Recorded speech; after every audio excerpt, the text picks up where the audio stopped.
నమస్తే. ప్రస్తుతం మనతో పాటు సీనియర్ జర్నలిస్ట్ దాము బాలాజీ ఉన్నారు. ఆయనతో మాట్లాడదాం. నమస్తే సార్. నమస్తే. సార్ షర్మిల యూఎస్ ఎళ్లారు ఆవిడ ఫ్యామిలీతో. అండ్ యూకేకి తెలిసిందే జగన్ వెళ్లారు ఆయన ఫ్యామిలీతో. సో వీళ్ళిద్దరూ మళ్ళీ అంటే కుటుంబ సభ్యులందరూ ఒక యూకేలో కలుస్తున్నారు అని చెప్పేసి వార్తలొస్తున్నాయి. అంటే ఎంతవరకు నిజమై ఉండొచ్చు సార్? ఇప్పుడు జగన్ లండన్ జర్నీ అనేది మొత్తం తెలుగుదేశం మీడియా అంతా దాని మీద ఫోకస్ చేసింది. సోషల్ మీడియా ప్రతి అంశాన్ని హైలైట్ చేసి రాస్తుంది.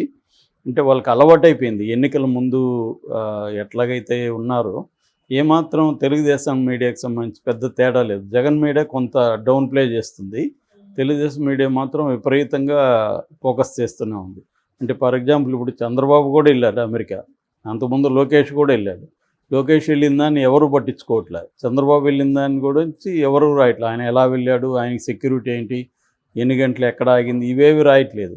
కానీ జగన్ది ప్రతి అడుగు ప్రతి నిమిషం కూడా తెలుగుదేశం మీడియా ఫాలో అవుతుంది. ఓన్లీ సోషల్ మీడియా అయితే పర్వాలేదు, కానీ ఆంధ్రజ్యోతి ఈనాడు లాంటివి కూడా దాని మీద ఫోకస్ చేసి ప్రతి డీటెయిల్ని రాస్తున్నారు. సో అసలు ఏం జరుగుతుంది, వాళ్ళు ఏం రాస్తున్నారు అనేది చూసినప్పుడు యాక్చువల్గా జగన్ ఒక ప్రైవేట్ విమానంలో వెళ్ళారు. కొలంబో విస్తార్ జెట్, అది కంపెనీకి సంబంధించి బొంబార్డియర్ 7500 అనే విమానంలో వెళ్ళారు. దాంట్లో 14 సీట్లు ఉంటాయని చెప్తున్నారు. సరే, ఆ విమానం గురించి పక్కన పెడితే నిన్నంతా కూడా లైవ్లో ఒక విషయాన్ని తెలుగుదేశం మీడియా హైలైట్ చేసింది. అదేంటంటే మళ్ళీ చూడు, జగన్ బుద్ధి పోనిచ్చుకోలేదు, డైరెక్ట్గా లండన్ పోకుండా ఆమ్స్టర్డామ్కి వెళ్ళాడు, అక్కడ ఎవరిని కలుస్తున్నాడు, కోర్టుని ఏమారుస్తున్నాడు, ఆ 4 గంటలు ఏం జరిగింది, ఇవన్నీ బ్రేకింగ్. మళ్ళీ అదే మార్నింగ్ వాళ్ళ పేపర్లో జరిగితే అదంతా ఏమీ జరగనట్టుగా, వాళ్ళు ఏమీ చెప్పనట్టుగా క్యాజువల్గా అసలు విషయం రాశారు. అసలు విషయం ఏంటంటే అక్కడ వాళ్ళకి ఇది ప్రైవేట్ ఫ్లైట్ కాబట్టి పర్మిషన్ అంత త్వరగా ల్యాండింగ్ పర్మిషన్కి టైం పడుతుంది. సో ఇవ్వలేదు కాబట్టి గాల్లో 47 నిమిషాలు చక్కర్లు కొట్టిండు, అక్కడికి ఇవ్వలేదు. దాంతో దగ్గరలో ఉన్న ఏదైనా చూస్తే ఆమ్స్టర్డామ్లో పర్మిషన్ దొరికింది. ఆమ్స్టర్డామ్లోకి వెళ్ళి ల్యాండ్ అయ్యారు.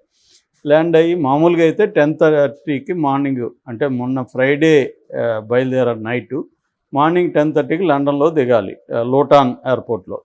కానీ ఆమ్స్టర్డామ్లో పర్మిషన్ దొరికింది కాబట్టి అక్కడ ఆగారు. 1:30 వరకు అక్కడ ఉన్నారు. దాని తర్వాత పర్మిషన్ క్లియర్ అయింది. ఇక్కడ క్లియర్ అయినప్పుడు మళ్ళీ వీళ్ళు వెళ్ళి 2:30కి ల్యాండ్ అయ్యారు లోటాన్ ఎయిర్పోర్ట్ లండన్లో.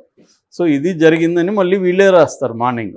అంటే నిన్నంతా మరి అవన్నీ కూడా వీడియోలో ఎక్కడికి పోలేదుగా ఉన్నాయి. ఇలా ఉంటుందన్నమాట. అంటే ఒక అబద్ధాలని ప్రమోట్ చేయడం, లేని దాన్ని క్రియేట్ చేయడం అనేది అలవాటైపోయి బహుశా వాళ్ళ వల్ల కాదేమో, నిజాలు మా వల్ల కాదు సార్, నిజాలు చెప్పలేము అన్నట్టుగా అయిపోయింది మీడియా.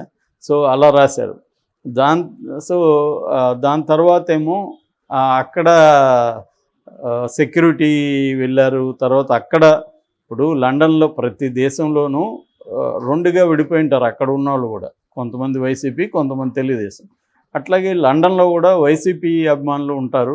వాళ్ళు వచ్చి ఎయిర్పోర్ట్లో రిసీవ్ చేసుకున్నారు. అట్లాగే దారిలో కూడా కొంత వెయిట్ చేశారు అక్కడక్కడ. అందులో ఒక అతను ఏదో మోకాళ్ళ మీద దండం పెడుతున్నట్టుగా ఉన్నాడు. సో దాన్ని వీళ్ళు ఇదంతా కూడా వీళ్ళే అరేంజ్ చేశారు. అవును, అరేంజ్ చేస్తారు. మీరు చంద్రబాబు వెళ్తే అరేంజ్ చేయరా? అక్కడ ఎవరు వెళ్ళినా అరేంజే కదా చేస్తారు. సో అరేంజ్ చేశారు, దానికి ఎంత డబ్బులు అయింది అది ఇదని రాస్తున్నారు. మరి ఇప్పుడు చంద్రబాబు అమెరికా టూర్లో వెళ్ళాడు, దానికి ఎంత డబ్బులు అయిందో కూడా రాయాలి కదా, ఆయనకి ఎంత అవుతుందని. సో అది రాయరు, జగన్ది రాస్తారు. ఎవరైనా వీళ్ళు టూర్లు వెళ్ళినప్పుడు డబ్బులు ఖర్చు అవుతుంది కదా, ప్రైవేట్ వాళ్ళు వెళ్ళినా అవుతుంది, మనం వెళ్ళినా అవుతుంది. వాళ్ళు వెళ్తే ఇంకొంత ఎక్కువ పెడతారు వాళ్ళు. రెండోది సెక్యూరిటీ. ఇప్పుడు చంద్రబాబుకి సెక్యూరిటీ వెళ్ళలేదా? Z+ సెక్యూరిటీ ఇచ్చారు కదా, దానికి ఎంత బిల్ అయింది, అదంతా ప్రభుత్వమే భరిస్తుందని జగన్ రాస్తున్నారు. లండన్లో మొత్తం 4 భద్రతా సిబ్బంది ఉన్నారు, వాళ్ళకి ₹1,00,00,000 అయిందని రాశారు. మరి చంద్రబాబుకి ఎంత అయిందో కూడా రాయాలి కదా. ఇప్పుడు చంద్రబాబుకి ఎక్స్ట్రాగా 24 మందిని సెక్యూరిటీకి ఇచ్చారు, వాళ్ళకి ఎంత డబ్బులు అవుతుంది? ఆ డబ్బులు గవర్నమెంట్ది కాదు కదా, అది ప్రజలదే కదా. మరి చంద్రబాబుకి ఎందుకు ఎంత భద్రత అని అడగాలి కదా మీడియా, అది అడగదు. అంటే జగన్ మాత్రం ఎందుకు ఫోకస్ చేస్తున్నారు? సో ఇదేంటంటే ఇంకా వీళ్ళు జనాల్ని వెధవలు అనుకుంటారా, లేకపోతే బ్రెయిన్లెస్ అనుకుంటారో తెలియదు. సో ఇది రాస్తున్నారు. తర్వాత ఫ్లైట్ ఖర్చులు ఇంత ఖర్చు పెడతాడా అని. మామూలుగా అయితే ఖర్చులు రాయొచ్చు, తప్పులేదు. ఎంత అవుతుందో జనాలకి తెలిస్తే మంచిదే. మనం ఇప్పుడు డబ్బున్నోళ్ళు ఫ్లైట్ సపరేట్గా వేసుకొని వెళ్తే ఎంత అవుతుంది అనేది మంచిదే. ఈ ఫ్లైట్కి వచ్చి గంటకి 12 లక్షలు అవుతుందని చెప్తున్నారు. దాన్ని ఒక ఆంధ్రజ్యోతి పత్రిక డీటెయిల్గా బ్రేక్ డౌన్ చేసి కూడా ఇచ్చారు. ఇది ఎంత నిజమో తెలియదు. వాళ్ళు చెప్తున్నది ఏమంటే మామూలుగా ఫ్లైట్లో పోతే 25,000 నుంచి 55,000కి అవుతుంది జనరల్ క్లాస్ అయితే. ఎకనామీ అయితే 1,50,000 నుంచి 2 లక్షలకు అవుతుంది. ఫస్ట్ క్లాస్లో పోతే 3 లక్షలు అవుతుంది. అంటే ఫస్ట్ క్లాస్లో పోయినా కూడా ఎంత అవుతుంది అనేది ఒక లెక్కేశారు. ఫస్ట్ క్లాస్లో ఎందుకు పోతారు? ఇప్పుడు పిఠాపురంలో జ్వరం వస్తే ఫ్లైట్ వేసుకొని పవన్ కళ్యాణ్ ఇక్కడికి వస్తాడు హైదరాబాద్కి, ప్రత్యేక ఫ్లైట్. ఒక జ్వరానికి ఆయనకి ఎంత ఖర్చు అయింది ఎవరైనా బ్రేక్ డౌన్ చేస్తున్నారా? వీళ్ళు జ్వరానికి అక్కడే చూపించుకోవచ్చుగా. పిఠాపురం ఉంది, పక్కన రాజమండ్రి ఉంది, అటుపోతే విశాఖపట్నం ఉంది, అక్కడ దగ్గరలో ఆయన చూపించుకోవచ్చు. ఎందుకు ఫ్లైట్ వేసుకొని ఇక్కడికి వచ్చి మళ్ళీ 3 సార్లు 4 సార్లు వారంలో పోయాడు. ఈయన ప్రతిసారి ఫ్లైట్లో ప్రత్యేక ఫ్లైట్లోనే వెళ్తాడు పవన్ కళ్యాణ్. మరి దానికి ఎంత ఖర్చు అవుతుంది అనేది లెక్కేస్తారు. ఇవాళ చాలామంది ప్రత్యేక ఫ్లైట్లు పెట్టుకున్నారు. చాలామంది ఓన్గా కూడా సినిమా వాళ్ళు కూడా పెట్టుకున్నారు. ఎందుకంటే దే కెన్ అఫోర్డ్. ఎకనామీ అనేది మారిపోయింది ఇవాళ. చాలామంది ప్రైవేట్ ఫ్లైట్లు పెట్టుకుంటున్నారు. సో అది దే కెన్ అఫోర్డ్ కాబట్టి పెట్టుకుంటున్నారు. అట్లా జగన్కి వ్యాపారాలు ఉన్నాయి, జగన్కి పెట్టుకోగలిగే పరిస్థితి ఉంది, అతను పెట్టుకుంటున్నాడు. సెక్యూరిటీ అంటావా, ఎవరికి సెక్యూరిటీ ఉన్నా వాళ్ళ ప్రోటోకాల్ ప్రకారం అక్కడ కూడా వెళ్ళాలి. దాని బిల్లు పెరుగుతుంది ఖచ్చితంగా. సో ఇప్పుడు చంద్రబాబు వెళ్ళాడు, ఆయనకి సెక్యూరిటీ ఉంది, అక్కడ ఉండకుండా ఉంటుందా? అక్కడ బిల్లు పెరగదా? సో ఇవన్నీ ఏంటంటే మామూలు విషయాలను కూడా బ్లోఅప్ చేసి రాయడం వల్ల ఏమవుతుందంటే నష్టం వీళ్ళకే జరుగుతుంది. జగన్ మీద ఫోకస్ పెరిగే కొద్దీ జగన్ హీరో అవుతా వస్తాడు. ఎవరి మీద ఫోకస్ పెరిగింది అది గత కొంతకాలంగా అదే చేస్తుంది తెలుగుదేశం మీడియా. అంటే తెలియకుండానే మీడియా పార్టీకి నష్టం చేస్తుంది.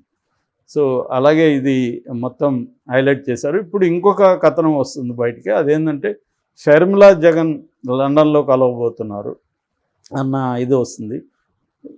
సో వాటి కలిస్తే తప్పేంటి? వాళ్ళు బేసిక్గా ఫ్యామిలీ వాళ్ళు. సో జగన్ చెల్లెలు, అతనికి రాజకీయాల్లో గొడవలు ఉండొచ్చు.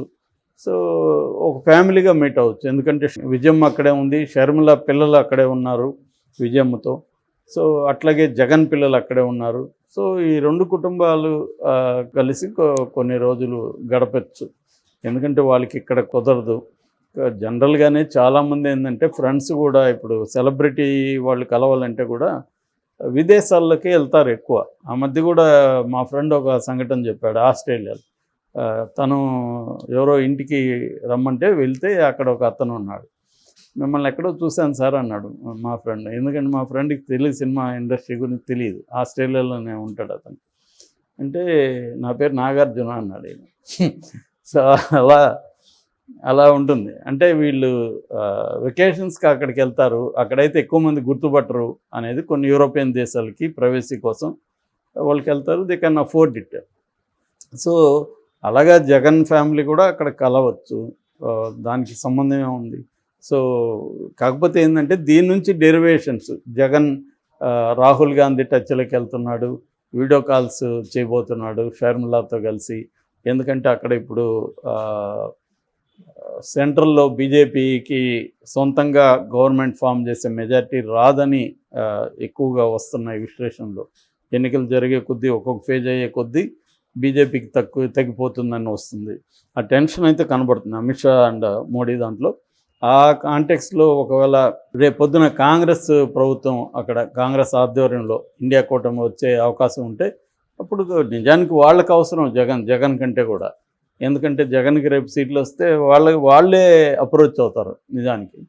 సో జగన్ కూడా ఓపెన్గా ఉన్నాడు. రేపొద్దున అక్కడ ఎవరికి మెజారిటీ రాకపోతే మంచిదని ఓపెన్గానే స్టేట్మెంట్లు ఇస్తున్నారు వైసీపీ వాళ్ళు. ఎందుకంటే మా మద్దతు అడుగుతారు, అప్పుడు మనం ప్రత్యేక హోదాలను లేకపోతే బుందేలఖండ్ కైండ్ ఆఫ్ ప్యాకేజీను మనం డిమాండ్ చేయొచ్చు అనేది ముందు నుంచి జగన్ చెప్తున్నాడు. వాళ్ళకి ఎవరికి కూడా అక్కడ సింగిల్ పార్టీకి కంప్లీట్ మెజారిటీ రాకపోతే మనం డిమాండ్ చేయొచ్చు అనేది ఉంది. ఆ రకంగా రాహుల్ గాంధీతో టచ్లోకి వెళ్ళొచ్చు, తప్పేముంది. పొలిటికల్గా ఆల్రెడీ చంద్రబాబు ఇండియా కూటమిలో ఉన్నాడు. కాబట్టి రేపొద్దున రాహుల్ గాంధీ అక్కడ ఇండియా కూటమికి బయట నుంచి మద్దతు ఇవ్వచ్చు, లేదా అవసరమైతే కూటమిలో చేరొచ్చు. రాజకీయాలు ఏమన్నా జరగచ్చు కదా. మొన్నటి వరకు బీజేపీ వాళ్ళ మీద తీవ్రంగా విరుచుకుపడిన తెలుగుదేశం ఎన్డీఏ కూటమిలో చేరింది. కాబట్టి ఇవన్నీ మామూలే. సో జగన్ షర్మిలతో కలవడం పెద్ద విషయం కాదు. రాహుల్ గాంధీతో కూడా మాట్లాడడం కూడా పాజిబుల్లే, అదేమి ఇంపాసిబుల్ అయితే కాదు.